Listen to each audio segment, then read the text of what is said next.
साहब अलहाज ग़ुलाम सरवर साहब मरहूम एक ऐसी शख्सियत थे जिनको उर्दू वाले या सीधे साधे ज़बान में कहा जाए कि हम मुसलमान जिनको भूल नहीं सकते, जिन्होंने हमारी ज़बान, हमारी सकाफ़त, हमारी तहज़ीब, हमारा रहन सहन, हमारा सोचने का अंदाज़ जो एक मोमिन की हैसियत से होना चाहिए, जो हमारी ज़बान जिसको कहते हैं, जो हमारी मादी ज़बान उर्दू है, इसके लिए उन्होंने जो कुछ किया है वो भुलाया नहीं जा सकता।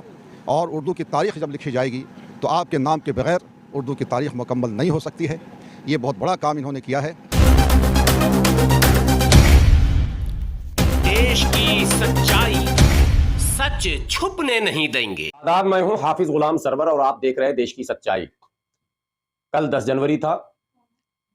बिहार की एक अदीम शख्सियत आली जनाब मरहूम अलहाज गुलाम सरवर साहब के यौम पैदाइश। बिहार सरकार भी उर्दू दिवस के रूप में बड़े ही धूमधाम से मरहूम गुलाम सरवर के जन्मदिन को मनाती है। हर साल ये तकरीब किया जाता है, एक बड़ा आयोजन होता है जिसमें तमाम बड़ी शख्सियतें शरीक होती हैं। कल भी पटना में एक सरकारी बड़ा आयोजन था जिसमें तमाम बड़ी शख्सियतें, ऑल इंडिया यूनाइटेड मुस्लिम मोर्चा के कौमी सदर आली जनाब डॉक्टर एजाज अली साहब, MLC जनाब गुलाम गौस साहब समेत लगभग दर्जनों बड़े चेहरे उस तकरीब में मौजूद थे और सैकड़ों लोग जो है इस मौके पर अलहाज मरहूम गुलाम सरवर को खिराज अकीदत पेश कर रहे थे। लेकिन सिर्फ पटना में नहीं, गया, जहानाबाद, औरंगाबाद, नालंदा और बेगूसराय, इन तमाम जगहों से भी खबरें लगातार आ रही हैं कि वहां मरहूम अलहाज गुलाम सरवर साहब को उनके यौम पैदाइश के मौके पर खिराज अकीदत पेश किया गया। अलग अलग अंदाज में लोगों ने तकरीब की। बेगूसराय चूंकि जाए पैदाइश है इसलिए वहां हर साल खास करके बेगूसराय का जो फुलवरिया, हालांकि बेगूसराय में कई जगह इस तरह के प्रोग्राम होते हैं छोटे बड़े, लेकिन फुलवरिया में एक बड़ा आयोजन होता है और हर साल होता है। इस साल भी उस हलके के तमाम मुअज़्ज़ज़ लोगों की मौजूदगी में एक बड़ा प्रोग्राम हुआ जिसमें उनको खिराज अकीदत तो पेश किया ही गया, लेकिन उनकी याद में चूंकि मौसम 10 जनवरी सर्दी का होता ही है, तमाम गौरबा के दरमियान कंबल तकसीम भी किया गया और कई और प्रोग्राम जो है उसके साथ साथ हुआ। इलाके के तमाम लोग तकरीबन शरीक थे। नाम चूंकि फहरिस्त बहुत तवील है, नाम लिया नहीं जा सकता है। मौके पर देश की सच्चाई के संवाददाता साजिद खान मौजूद थे और उन्होंने पूरा नजारा कैमरे में कैद किया। आप देखें फुलवरिया के अंदर किस तरह का प्रोग्राम था और इस मौके पर कौन कौन लोग मौजूद थे और किन्होंने क्या क्या कहा और किस तरह से गरीबों में कम्बल तकसीम किया जा रहा है। वो तस्वीर भी आप लगातार देख रहे हैं और मौजूद लोगों से सीधे सीधे साजिद खान ने जो गुफ्तगू की, क्या कहा इस मौके पर वो तमाम मौजूद लोगों ने, वो भी आप सुने। मैं हूं साजिद खान, आप देख रहे हैं देश की सच्चाई। इस वक्त हमारी मौजूदगी VIP मोहल्ला फुलवरिया वार्ड संख्या 10 में हुई है। उर्दू दिवस भी है उनकी पैदाइश के मौके पर। साथ ही साथ यहाँ पे स्टूडेंट और सिलाई निस्वाई प्रशिक्षण संस्था की जो महिलाएं, हिंदू मुस्लिम दोनों धर्म की महिलाएं सिलाई फ्री ऑफ कॉस्ट में सीखती है, उन सभी को ठंड का मौसम है और उनको कंबल दिया जाएगा। जो बात करेंगे निवेदक जी फैजुर रहमान जी हैं, इनसे बात करना चाहेंगे कि कितनों वर्षों से लगातार आप बच्चियों के बीच लगातार फ्री आपको सिलाई काम देने में आप सहयोग कर रहे हैं, क्या कुछ? यहाँ के बुजुर्गों ने मुफलिसी और गरीबी को दूर करने के लिए कि मुफलिसी और गरीबी हमारे ख़वातीन के अंदर से कैसे दूर हो, हमारी ख़वातीन जो है खुद कफील कैसे हो, उसके लिए हमारे बुजुर्गों ने, जैसे जनाब मास्टर मोहम्मद फजलुर रहमान साहब मरहूम, जनाब अलहाज मास्टर अख्तर हुसैन साहब, अब्दुल क़य्यूम आज़ाद साहब और मास्टर अली मुल्ला साहब मरहूम और बहुत सारे ऐसे हैं जिन्होंने इस इदारा को कायम किया ताकि मुस्लिम ख़वातीन जो है इस इदारे में सिलाई कढ़ाई बुनाई सीखे। ये 9 मार्च 1980 में कायम हुआ। इसका इफ्तिताह जो है मुस्लिम पर्सनल बोर्ड के सेक्रेटरी अमीर शरीयत जनाब मिन्नतुल्लाह रहमानी साहब ने किया, अपने दस्ते मुबारक से किया था। और उस वक्त से लेकर अब तक ये सिलाई कढ़ाई बुनाई लड़कियों को सिखाई जाती है।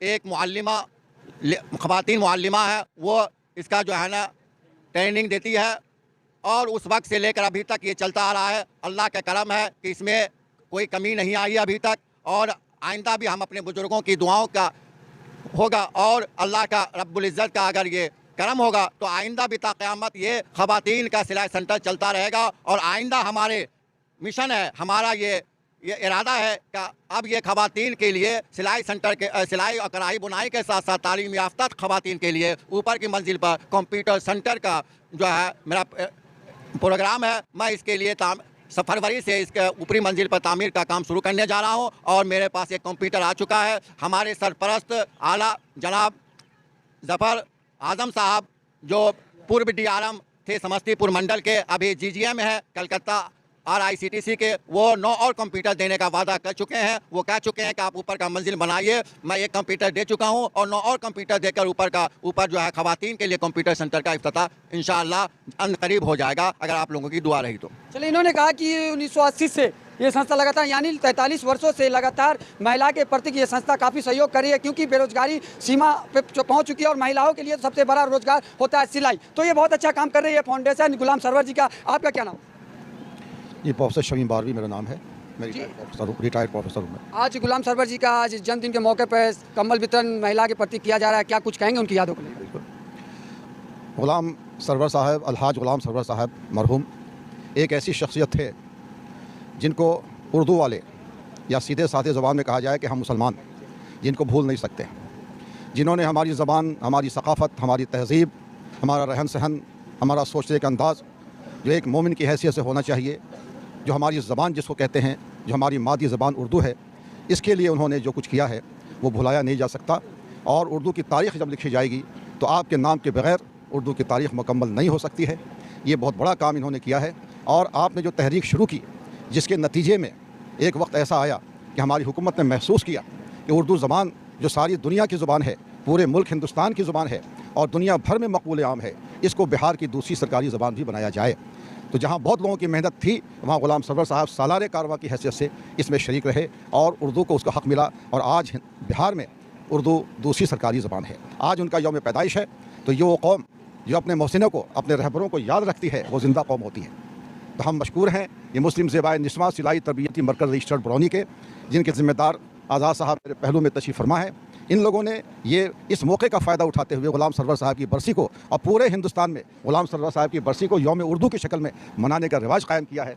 हम उनके ममनून हैं। और कौम जब अपने बुज़ुर्गों की कदर करती है तो तवानाई आती है। चलिए, उर्दू दिवस के साथ साथ भी मरहूम गुलाम सरवर जी को याद करते हुए VIP मोहल्ला फुलवरिया वार्ड संख्या 10 में इस तरह इजहार कर रहे हैं पूरे फुलवारी मोहल्ला के वार्ड संख्या 10 के तमाम जनता भी यहाँ मौजूद है। साथ साथ यहाँ पे फाउंडेशन के भी मेंबरगान है। क्या नाम है आपका? मेरा नाम हुआ अब्दुल कय्यूम आज़ाद। अब्दुल कय्यूम आज़ाद जी, आज मरहूम गुलाम सरवर जी की फाउंडेशन की तरफ से कम्बल वितरण किया जाता है और काफ़ी खुशी की बात है और पूरे ग्रामवासी भी सहयोग करें, क्या कुछ कहेंगे उनकी यादों को? बेशक ज़रूर कहेंगे। सबसे पहले तो जो हमारे यहाँ बिरादरान वतन आए हैं उनका शुक्रिया अदा करता हूँ। और जेबाए निस्वा सिलाई स्कूल के मौलाना फैजुर रहमान साहब जो ऑर्गेनाइज़ किए हैं, और मेरी इल्तिजा है ईश्वर से कि हर साल गुलाम सरवर के याद में हम लोग इकट्ठा हों गाहे बगाहे। और एक बड़ी उपलब्धि यहाँ की आवाम को मिली है, यहाँ के लोगों को, यहाँ की जनता को, यहाँ के उन तमाम नौजवानों को जो इल्म की ओर, विद्या की ओर, विद्यालय की ओर और यूनिवर्सिटी की ओर देख रहा है टकटकी निगाह से, उसके एक अजीम मुखलिस निस्वार्थ रहबर जनाब प्रोफेसर शमीम बारवी साहब हमारे बीच, आपके बीच तशरीफ़ लाए हुए, ये बड़ी उपलब्धि रही। और जैसा कि आपको मालूम है, अभी बताया गया कि सन 1980 से लेके आज तक, जो आज का ये डेट है, आज तक जेबाए निस्वा सिलाई स्कूल मुसलसल मुकम्मल तौर पे जनता के बीच, जनता के उन तमाम बच्चियों को जो गरीब है, नादार है, जाहिल है, जो बेरोज़गार है, जिसको समाज और सोसाइटी का समझ नहीं है, उसको तरबियत माना हुनरमंद बना, शिक्षित करने का काम जो इस सेंटर की ओर से किया गया, बड़ा ही सराहनीय है। और मैं चाहता हूं कि गुलाम सरवर की याद में ये प्रोग्राम हो और इससे भी अजीम बड़ा प्रोग्राम हो। गुलाम सरवर हिंदुस्तान ही, बिहार ही नहीं बल्कि पूरे हिंदुस्तान में। और एक चीज़ और बता दूं मैं, आप बिहार में ही नहीं बल्कि पूरी दुनिया में, पूरे हिंदुस्तान में उर्दू को पहचान दिलाने का काम जो गुलाम सरवर और उनकी टीम ने किया, आज उसका नतीजा ये है कि हिंदुस्तान की इस सरजमी पे कश्मीर के बाद, आप तमाम लोग याद रखिए, कश्मीर के बाद अगर कहीं सरकार ने दूसरी बिहार को उर्दू का ज़ुबान बनाया तो बिहार में बनाया, कश्मीर के बाद पूरे हिंदुस्तान में। और यहाँ से जो एक हवा चली, कश्मीर से हवा नहीं चली थी, बिहार से जो हवा चली गुलाम सरवर की रहनुमाई में, अब प्रोफेसर मोगनी साहब की रहनुमाई में, पूरे हिंदुस्तान में उर्दू का ये आवाज़ फैल गया। और उस आवाज़ को हुकूमत हिंद, उस वक्त की हुकूमत हिंद, उसके बाद की हुकूमत हिंद ने तस्लीम किया कि नहीं, बिहार की जो हिंदुस्तान की आवाम की जिस तरह से हिंदी ज़ुबान है, जिस तरह से संस्कृत ज़ुबान है, उसी तरह से बिहार हिंदुस्तान की आवाम का ये उर्दू भी एक ज़ुबान है जो सारे ज़ुबानों को ले के चलने का काम कर रही है। जिस तरह से हमारी संस्कृति हिंदुस्तान की है, गंगा यमुना की तहजीब, वही तहजीब हमारा ये ज़ुबान बना, हिंदी और उर्दू और संस्कृत का।